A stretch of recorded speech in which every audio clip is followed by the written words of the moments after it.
بسم الله الرحمن الرحيم. الحمد لله رب العالمين. اللهم صل وسلم وبارك على عبدك ورسولك محمد صلى الله عليه وعلى آله وصحبه أجمعين.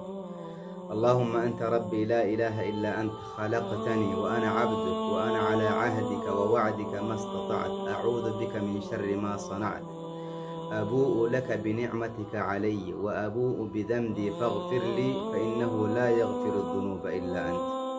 نبي صلى الله عليه وسلم waxa uu yiri nabiga sallallahu alayhi wasallam waxa uu yiri qofkii akhrista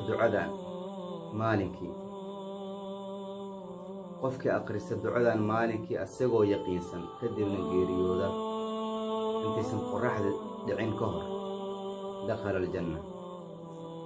wakadalika qofka akhrista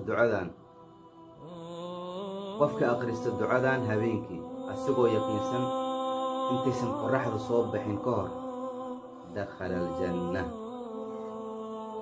allahu akbar. waa kelimado aad iyo aad u basiid ah. sax ya abi sax. waa kelimado aad iyo aad walaalkayga qaaliga ah, walaashayda qaaliga cidii daawanaysa fadlan ducadan gaarsii walaalkaaga kale muslimka ah. إن شاء الله خير. الله فافيو. السلام عليكم ورحمة الله وبركاته.